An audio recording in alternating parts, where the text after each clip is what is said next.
on too much, I get all soul-searching and weird. Hello everyone, it is 2:36 a.m. in the morning, so I'm gonna have to be a little quiet. I'm not trying to seduce you. Alright, so we got another video from Tyler B with another 100% proof.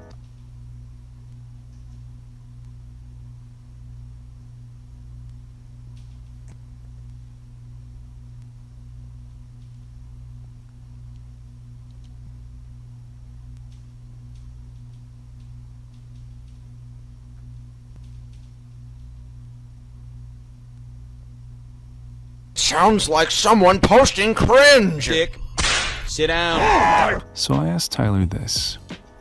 What if Jesus was an example of how a mere man can accomplish such a feat? In other words, Tyler, you have to prove that it's impossible for a man to do that. How will you prove that? Will you say, well, no one else has done it? Welp, that doesn't mean that no one will eventually do it, and even if no one does, that still doesn't mean there's a God. If I shuffle a deck of cards just once, no one will ever get that order of cards at random ever again.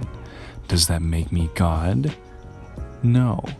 Khabib holds an MMA world record of 29 wins in a row. No one has ever done that. He even credits Allah.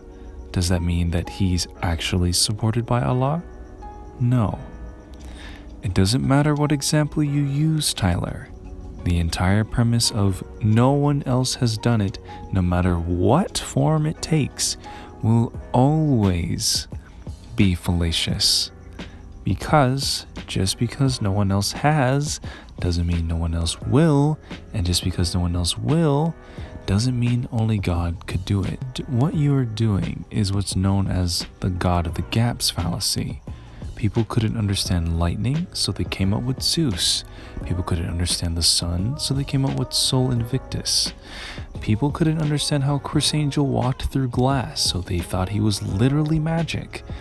In the same way, since you can't imagine a way for a man to popularize a religion to the degree that it has been, you assume it has to be God. Anything you can't imagine a natural explanation for is God. But guess what? Just because you think something is impossible doesn't mean that it is. There's absolutely nothing impossible with people spreading an idea that they believe is true, especially when you consider the indoctrination of children and the ostracizing of non-believers. Where is the impossible part? Where is the, well, it's impossible because every single one of them were buried alive miles beneath the earth's crust where no one could ever listen to them? You see, that's what would make it impossible. But to you, there's this arbitrary threshold of influence that can't be broken. And being influential doesn't make something true. Do you really think it's impossible for a lie to spread across the masses?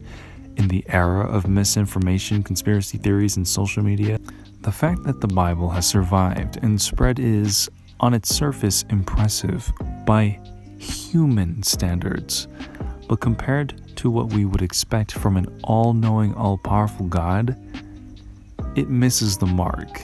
And by missing the mark, I mean like trying to hit a bullseye with a dart and it landing at the edge of a universe in a separate dimension. I even talked about this exact point the last couple of videos ago I made to you, Tyler, so here it is again. This general area, from the Tigris in the east to the Mediterranean in the west, and from Mount Ararat in the north to the Nile in the south, this tiny section of your creation will encompass the entirety of your interactions, recorded within your sacred texts.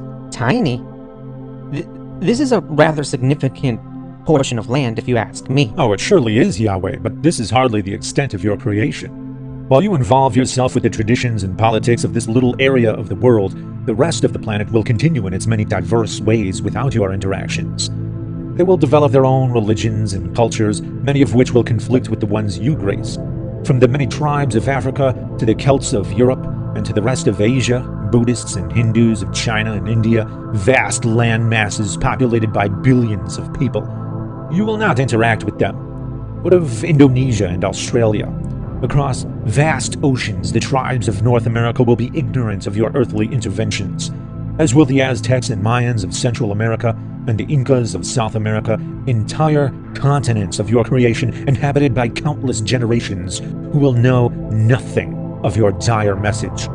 In fact, they'll each invent their own versions of gods who will echo their specific cultural values, no differently than your chosen people will echo yours, so you will seem like just another invented god, sharing the same cultural values as the people in the one area with which you will interact. That is a significant coincidence, Yahweh. So, no, I don't think we should make excuses for being as capable as God. If God intended the Bible to be universal, it would be absolutely universal, but it isn't. Instead, suspiciously, it's limited by the capabilities of the people who preach it. People who, while spreading it, for some reason have to appeal to human authorities, as if a God would need their permission. And these authorities often imprison, torture, and execute these people. Does that really sound like a message with the support of an almighty God? Or does that sound like people spreading a message they really believe in while making excuses for why their God that doesn't exist won't help them? In short, it's an insult to God to believe that this is how he would spread his message. I refuse to hold even a conception of such a God. The end, and goodbye.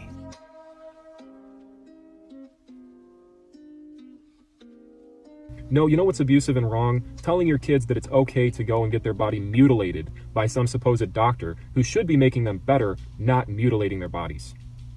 That's what hatred is. That's what abuse is.